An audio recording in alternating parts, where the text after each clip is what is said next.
পৃথিবীর নানা দেশে এমন অনেক জায়গা রয়েছে যেগুলোকে ঘিরে বছরের পর বছর ধরে ছড়িয়ে আছে ভয়ঙ্কর সব গল্প।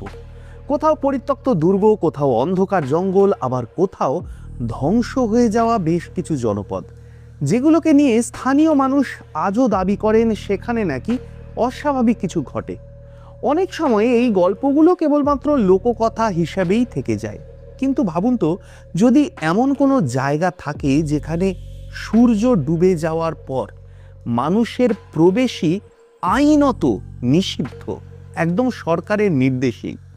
এমন একটি স্থান যার ধ্বংসাবশেষ আজও দাঁড়িয়ে আছে কয়েকশো বছরের এক অভিশপ্ত ইতিহাসের সাক্ষী হয়ে।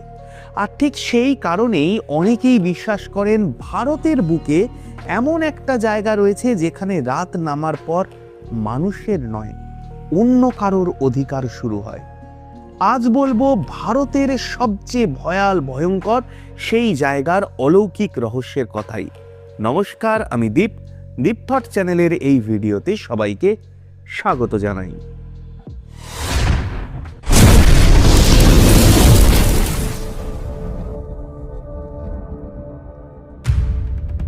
রাজস্থানের অলওয়ার জেলার সারিস্কা অরণ্যের কাছে পাহাড়ের পাদদেশে অবস্থিত এক ছোট্ট গ্রাম ভানগড়।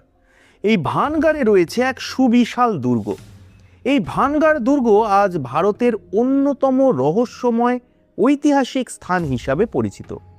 দিনের বেলা এখানে পর্যটকদের ভিড় থাকে, মানুষ আসে ইতিহাস দেখতে, ধ্বংসপ্রাপ্ত স্থাপত্যের সৌন্দর্য উপভোগ করতে।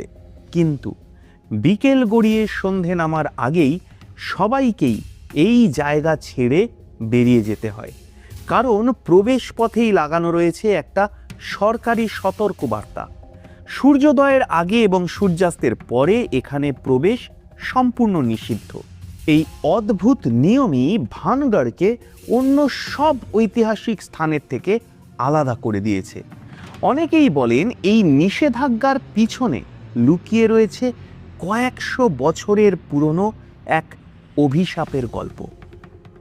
1700 শতকে আম্বার রাজ্যের শাসক রাজা মাধো সিং এই শহরটা নির্মাণ করেছিলেন। সেই সময় ভানগড় ছিল একটা সমৃদ্ধশালী নগরী। এখানে ছিল বিশাল প্রাসাদ, অসংখ্য মন্দির, বাজার, বসতবাড়ি এবং ব্যস্ত জনজীবন। রাজপুত স্থাপত্যের নিদর্শনে ভরপুর ছিল পুরো শহরটা। কিন্তু সময়ের সঙ্গে সঙ্গে সেই সমৃদ্ধ শহর ধীরে ধীরে পরিণত হয় এক নিঃশব্দ ধ্বংসাবশেষে। আজ সেখানে কেবল ভাঙা প্রাসাদ, পরিত্যক্ত মন্দির এবং শূন্য রাস্তা। প্রশ্ন হলো, এক সময় এত সমৃদ্ধ একটা শহর হঠাৎ করে কিভাবে এমনভাবে জনশূন্য হয়ে গেল? এই প্রশ্নের উত্তর খুঁজতে গেলে সামনে আসে একটা রহস্যময় কিংবদন্তি, যা আজও ভানগড়ের ইতিহাসের সঙ্গে জড়িয়ে রয়েছে। লোককথা অনুযায়ী সেই সময় ভানগড়ে বাস করতেন এক অসাধারণ সুন্দরী রাজকুমারী, রত্নাবতী। তার সৌন্দর্যের কথা চারিদিকে ছড়িয়ে পড়েছিল। বহু রাজপুত্রই তাকে বিয়ে করতে আগ্রহী ছিলেন। কিন্তু সেই রাজ্যেই বাস করতেন এক তান্ত্রিক, সিংহিয়া। কথিত আছে সিংহিয়া রাজকুমারীর প্রেমে গভীরভাবে মুগ্ধ হয়ে পড়েছিলেন, কিন্তু তিনি জানতেন রাজকুমারী কখনোই তাকে গ্রহণ করবেন না। তাই তিনি আশ্রয় নেন তন্ত্রবিদ্যার। একদিন রাজকুমারীর এক দাসী বাজারে সুগন্ধি তেল কিনতে এলে তান্ত্রিক সিংহিয়া সেই তেলের উপর একটা মন্ত্র প্রয়োগ করে দেন। তার উদ্দেশ্য ছিল রাজকুমারী সেই তেল ব্যবহার করলে তিনি তান্ত্রিকের প্রেমে পড়ে যাবেন। কিন্তু ঘটনাটা সম্পূর্ণ অন্য দিকে মোড় নেয়। কিংবদন্তি অনুযায়ী রাজকুমারী বুঝতে পেরে যান যে তেলের মধ্যে অস্বাভাবিক কিছু রয়েছে। তিনি সেই বোতলটা ছুঁড়ে ফেলে দেন একটা পাথরের উপর। এরপর নাকি সেই পাথর তান্ত্রিকের দিকেই গড়িয়ে যায় এবং তাকে চাপা দিয়ে দেয়। মৃত্যুর মুহূর্তে সিংহিয়া নাকি ভানগড় শহরকে অভিশাপ দিয়ে গিয়েছিলেন। তিনি বলেছিলেন এই শহর খুব শিগগিরই ধ্বংস হয়ে যাবে এবং এখানে আর কেউ কখনো স্থায়ীভাবে বসবাস করতে পারবে না। লোককথা বলে এর কিছুদিনের মধ্যেই নাকি ভানগড় এক ভয়ঙ্কর বিপর্যয়ের সম্মুখীন হয়। যুদ্ধ, দুর্ভিক্ষ কিংবা অজানা কোনো প্রাকৃতিক দুর্যোগ। ইতিহাস এই ঘটনার কোনো সঠিক ব্যাখ্যা দেয় না, কিন্তু ধীরে ধীরে পুরো শহরটা জনশূন্য হয়ে পড়ে। মানুষ ভানগড় ছেড়ে চলে যান এবং শহরটা পরিণত হয় এক পরিত্যক্ত ধ্বংসাবশেষে। শতাব্দীর পর শতাব্দী কেটে গেলেও আজও সেখানে আর কোনো স্থায়ী বসতি গড়ে ওঠেনি। আজকের দিনে ভানগড় দুর্গ ভারতের অন্যতম জনপ্রিয় রহস্যময় পর্যটন স্থল।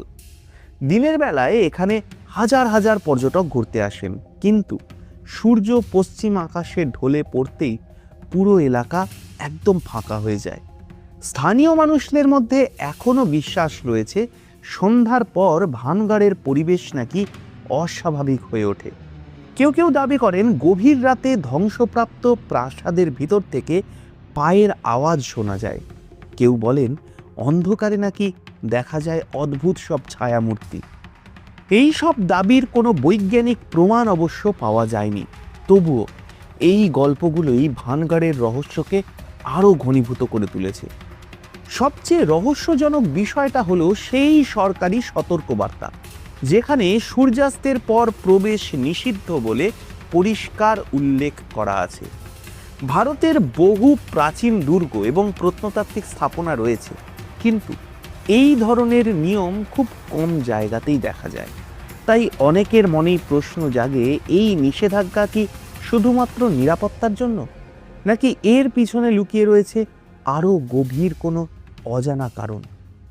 হয়তো ভানগড়ের গল্প কেবল একটা কিংবদন্তি, হয়তো এই অভিশাপের গল্প মানুষের কল্পনারই সৃষ্টি, কিন্তু কয়েকশো বছর ধরে দাঁড়িয়ে থাকা সেই ধ্বংসপ্রাপ্ত প্রাসাদ, নিস্তব্ধ রাস্তা আর পাহাড়ের পাদদেশে ছড়িয়ে থাকা ভাঙা শহর যেন এখনো এক অমীমাংসিত রহস্যের সাক্ষী হয়ে রয়েছে। আর সেই কারণেই আজও অনেকের মনে প্রশ্ন জাগে, যদি সত্যিই কিছু এখানে না হয়ে থাকে, তাহলে সূর্যাস্তের পর ভানগড়ে প্রবেশ করা এখনও নিষিদ্ধ কেন? কেমন লাগলো আজকের এই ভিডিও তা কিন্তু অবশ্যই জানাবেন কমেন্ট করে। আর এই রকমই পুরাণ, ইতিহাস, ভূগোল, বিজ্ঞান, সিনেমা, এন্টারটেনমেন্ট দুনিয়ার নানা বিষয়, নানা অজানা কথা, অজানা রহস্য জানতে সাবস্ক্রাইব করুন ডিপ থট। পাশে থাকা বেল আইকনটা প্রেস করতে ভুলবেন না। আর হ্যাঁ, এই ভিডিওর ডেসক্রিপশনে এই চ্যানেলের ফেসবুক পেজ, ইনস্টা হ্যান্ডেল আর হোয়াটসঅ্যাপ চ্যানেলের লিঙ্ক রয়েছে। প্রত্যেক ভিডিওর আপডেট সবার আগে পেতে ফলো করে রাখবেন ফেসবুক আর ইনস্টা, আর জয়েন হয়ে থাকবেন হোয়াটসঅ্যাপ চ্যানেলে। আর প্রত্যেক রবিবার সন্ধে ঠিক 7টায় চোখ রাখুন কেবলমাত্র ডিপ থটে।